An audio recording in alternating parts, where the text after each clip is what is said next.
confidence from this offense in Diego, especially after last season, seeing what he did in the SEC, where he led you guys, and what the potential might be this year with him? This is going to be bigger and better things. I feel like having a year under his belt in the SEC, now he's going on to his second year. He's very adapted to the SEC, and I think that he's bringing his team along. And the offense that we're running with Coach Beck, we're going to be very explosive this year. We're going to be even better than we were last year. How much does Diego help you do your job? Oh, he helps me. He helps me a lot. Like if I know I really know everything, but like some things, like if I get lost or something, he knows everything because he's the quarterback. He's supposed to know each and everything from every position on the field. So I look to him, and like when I look to him, he lets me know what I got to do, and then we just go out there and ball. You're talking with Coach Lee about just your growth in the last couple of years. How do you feel you've continued to evolve and improve? I think like each and every year I've got better at football in general. The game, the learning aspect of the film room, just being here at Vanderbilt and having great coaches teaching me like even still like some fundamental things that athletes work on each and every day. Just being here at Vanderbilt, I feel like I'm improving each and every day. What's the next step for you, do you think? The main thing you need to improve? The main thing I need to prove on is explosive. I need to be a little bit more explosive this year, and I'm gonna make sure that the world sees that this year, having explosive runs. Make sure I can break away. They can see that I have breakaway speed. What's the key to doing that? Because you got to hit the hole in order to get there. So what's the key to showing up? I think that our line has improved way better than it was the last 2 years I've been here. And I'm just excited for those guys bringing in the coaches bringing in some good transfers, some dogs that's ready to go eat. So I think open up them holes and letting me be able to burst through the holes and finish some runs will be very fantastic for the season. For each of you, Clark talked about how like after a good season, people want to kind of put you guys back in your place, especially like publicly. How do you each react to that, and how do you approach that? Yeah, I don't want people to think that like one season is like a one and done. Like for us, I think it's the change of Vanderbilt. I think we're going to change that what people think. I think that it's going to be continuous wins each and every year from now on. And I think that Vanderbilt is not one of those low class teams that everybody expect us to be. We're really a good team, and we're going to show it this year. Yeah, for me, I don't really focus on it. Really, it doesn't really matter what anybody else thinks outside this room. All that matters is that we step in every day and keep doing our process and keep working, and what happens happens, and the results will pan out, and I think it'll be positive. Bryan, you guys at the scrimmage on Saturday are missing a lot of defensive starters and still looked really good. What do you think? How do you think the depth is gonna help you guys this season? Oh yeah, we're super deep at defense. You saw a lot of the metrics and stuff. We were returning like 80-something% of our production from last year, and all the guys who may not have started and stuff like that, a lot of them are stepping up, and a lot of the guys low in depth chart have gotten a lot of work, especially in the springtime and now in fall camp, and it's really paid dividends, and you see it, especially like all the younger guys. They've really stepped up. Like guys like DC, I'm thinking of, like really made great progress. Bryan, what does it mean to you to be able to play with so many other Nashville area natives, especially on defense? It's really nice. We got like seeing a bunch of other guys. Like it's fun. It's like a homegrown team. It's almost like we're building an all-star team from our high school days. It's a nice little treat on top of being able to stay home and play for our hometown team. How much progress do you feel like you made on your body throughout the offseason? Do you feel more of a physical? Feel like more of a physical player this season? I do. I've gained about 10 pounds of muscle over the off season. Still around like the 10% area body fat. Really taking a big emphasis on trying to hone in on my diet and working on really working hard in the weight room and making sure everything's in line there. And I think it's really going to help pay dividends, especially in stuff like block destruction and being more physical at the point of attack with tackles and block destruction. Bryan, Mark talked about third downs and that being a point of emphasis for you guys defensively, being better there. How much of an emphasis has that been from your perspective during camp? It's been a huge emphasis. I mean, this is the earliest I've ever seen a third down package installed here. We pretty much had it in like third day, and the whole time we've been practicing things, and we've had periods dedicated to things that beat our third down packages and things and ways to improve on that and how to combat against that. So it's been a huge emphasis. I mean, I'm not going to sugarcoat it and act like we were good on third down last year, and that was a major part of the reason why a lot of drives extended, and we got behind sometimes, and so we've really been focused on that, all the metrics and all that. Sedrick, MK talked about your catching ability after the scrimmage on Saturday, and then it's almost made him, want to be more of a better catcher out of the backfield. Where does that start with you? Have you always been able to catch out of the backfield, and how much better do you think you've gotten from last year? Yeah, growing up, the first thing that my dad taught me was to catch the ball. He would just throw the ball up in the air, and I'll just have to go catch it. So like I've been catching since I was little. Like I really was catching before I was actually running the ball. So like just being able to catch and track the ball is something special. MK, he's been trying to get better at his catching as well, but he's not bad at catching at all. He's doing good. He's doing a good job as well. It's just like he sees me do like some crazy things when I catch the ball, so they're probably like on his mind. But MK is a great catcher as well. Do you feel like Diego brought a little bit of that out of you? Because you've had some 30-yard receptions and longer ones for first downs that we didn't really see a ton of the year before. Yeah. I think Pavia trusts me. I think he has a lot of trust in me. He thinks that if there's nothing down the field, he could dump the ball off to me, and I can be able to get some yards. We've built that chemistry over the last year, and he definitely trusts me. We have talks all the time about, man, if nobody's there, just look, and I'm gonna throw you the ball. So little things like that, and I have trust in Pavia as well. So. Bryan, what's the dynamic been like with Steve Gregory being a former player?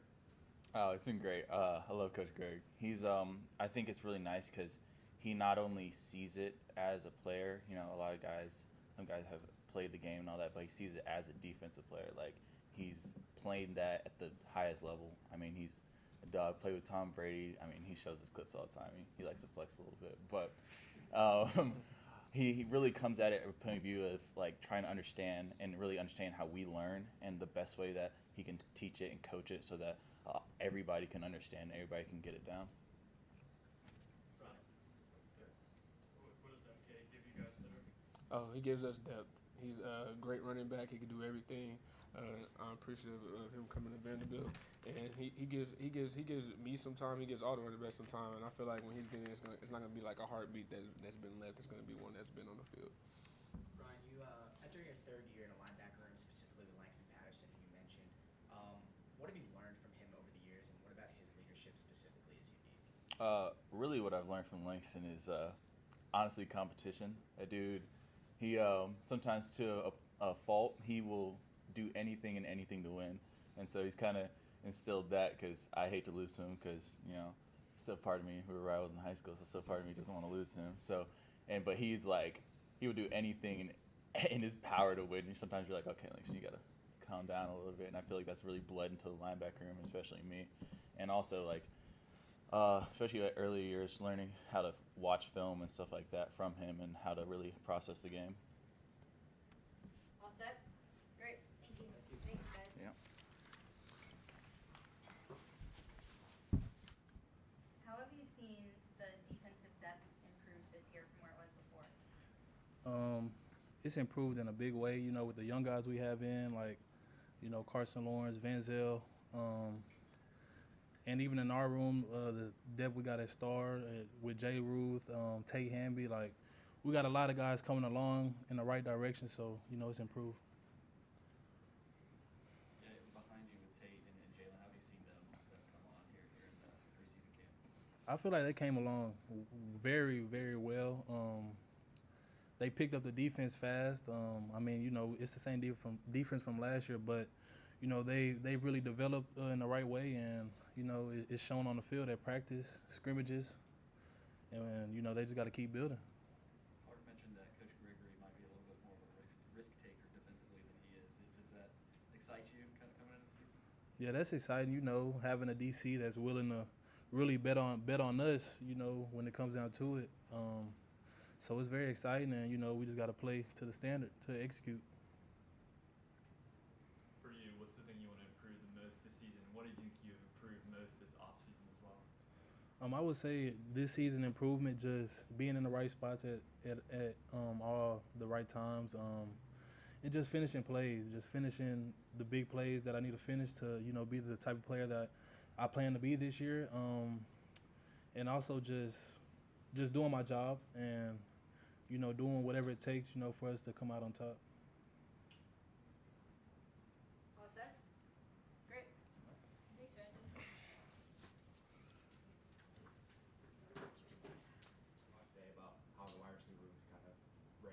the next step and be a bigger part of the offense this year. How do you feel as a member of the room, you and the guys around you are ready to make those leaps and be a bigger part? Yeah, I think there's a bunch of dogs in the room. There's some new guys coming in, guys like Caleb Barnett. I've never seen somebody as fast and quick as he is. There's going to be a lot of dispersion of the ball. You're going to see a lot of different guys touch the ball this season. And as since the young guys have gotten here, being a mentor for them has been one of the biggest things that the older guys in the room, such as myself, Junior, Martell, T5, Tristan Brown, we've taken a lot of pride in that, and it's important to us to see them succeed on the field because it is a reflection of the elders in the room, if you will. You really feel like emerged kind of halfway through last season in terms of pass catching. The Kentucky game comes to mind, where I think you had a 2-minute drill where you caught one up the middle and then the touchdown. How much confidence did that game specifically give you? Not that you did before that, but just you can go out there. Yeah, for me it was like, man, you can do this, and not only that, but getting on the same page as Diego was really important, and that game kind of was a solidifying moment for the both of us. And I've said this before, but at the end of the day, those moments for me, it's all about the other 10 guys on the field doing what they're doing and doing their job, because it gives Diego and myself the ability to make plays with each other. Clark's talked a lot about wide receiver blocking this offseason. As somebody who kind of made your name off that, does that kind of fire you up? Oh my goodness. I mean, I love to hear that from him, and to hear that from anybody, and to be known as the room that, like, one of the best rooms in the country at perimeter blocking, it means a lot to us, because that's the number one thing. Be physical, be a good perimeter blocker, and at the end of the day, that's what's gonna bust a bunch of big runs for us, explosive plays. What is Diego Pavia like in the field, or in the huddle, on the field? Is he really like what we see, on TV and stuff? He's the ultimate competitor, and that's what everybody loves about him. There's nobody you'd rather put at the helm than Diego, because you know that all he wants to do, all he cares about is winning, and you can put a lot of trust in a guy like that. And so whatever you see on the media, or you only see a glimpse of it all, but I can assure you one thing: he's the ultimate competitor, and I know that that's been portrayed really well, and I can attest to that. You looking forward to seeing what happens with him and this offense in a second season with him as the starting quarterback? Yes, we've built a ton of chemistry all across the board, from offensive line, making their reads with the quarterback, the running backs making their reads with the quarterback, the wide receivers making their reads with the quarterback. It means a lot to have a second season and a whole nother offseason with the entire quarterback room as a whole, and it's really important to build that chemistry throughout that offseason. Maybe along those lines, like there's been a lot of talk today, and just referencing outside the building about expectations for Vanderbilt and whatever, and how last year was last year or whatever, and you guys use it as a building point, that's the base and we're going up from here. How galvanizing is that for you guys this year? Yeah, we really don't care about the externals, and a lot of people said 7-6. Oh, that's a great season for Vanderbilt. But at the end of the day, that, as you said, it was a stepping stone, but it was not the standard. We have a national championship to win, and while we won the Birmingham Bowl last year, nobody wants to be going back to Birmingham to win that game. We want to be, playing in February, winning those games. What were going into last season? What were the motivating factors for the chip on your shoulder, and how does that compare to the factors coming into this season? That's a good question. There was a lot of healthy pressure inside the building. We brought in a lot of new guys. There was a lot of competition, and so when you were able to develop that chip on your shoulder as an individual, it kind of bleeds off onto the rest of the team. And so when you got younger guys coming in, kind of trying to take your spot, you're building a lot of competition within rooms and across the team. It's really important that you're taking that pressure the right way. And so internally, that's how we were handling it. It was like, hey, I'm not losing my job to this guy. I love him to death. I'm going to help him, but I'm not losing my job to that guy. So we're going to put our best foot forward. And as one guy does that, it bleeds to the next guy. It's a chain reaction, and it's really important that you see that here. Coach Beck mentioned you as someone who's going to go until his legs fall off. What kind of impact do you think that has on the younger guys in the room, and what kind of example do you hope to set through that mentality? Well, I hope to be a leader by example in that regard. At the end of the day, if you want to get on the field, you got to be the guy willing to take the most reps and take advantage of every opportunity that you get. And if you can't go for very long, you're not going to be able to get those opportunities when other people are tired. And I just hope that the younger guys, and really everybody in general, can take away that that's your route to the field and making plays in big games. Saw you Saturday in scrimmage late, kind of working with the receivers and almost sort of putting them in position and giving them some pointers. Couldn't help but I have such a problem right now because I promise you, I think about it every day, morning and night. I feel like I got to do it. I'm not really sure yet. We're going to see, how the football route goes playing-wise, and then after that, a lot of people say I'm going to go into finance for about 2 years, and I'm going to have to scratch my itch and come back, coach some football. And honestly, I don't even think I'll make it 2 years, but we'll see. The comment about like running till your legs fall off, things along those lines, does a lot of that come from like where your career started and kind of having to earn everything here? Yeah. I love talking about this because I want, I walked on here originally, and the walk-on mentality's led me to any success that I've ever had. I mean, there's been people along the way who have given me that walk-on mentality. Like, my dad has instilled that in me from day one, and I love him to death. My mom as well. It means the world to me. Obviously, that you even asked that question because it's important. It's my identity, and yeah. You said we have a national championship to win. Where does that belief come from? Is it a certain person in the locker room? Is it all of you? Where does that come from? It's internal, and it starts with Coach Lee. He's instilled that in us from day one of Team 5 being together. And then you have leaders throughout the team, guys like Diego, guys like Eli, Cole Spence. It's all across the board. There's a ton of good leaders on this team. And it is a chain reaction. I've talked about that. When you have one guy in the room believing in the right thing, it bleeds across the board. I don't want you to have to feel like president of college football here, but like you clearly value walk-ons a lot. Feels like that's kind of going away. Just how sad is that to you? It's sad.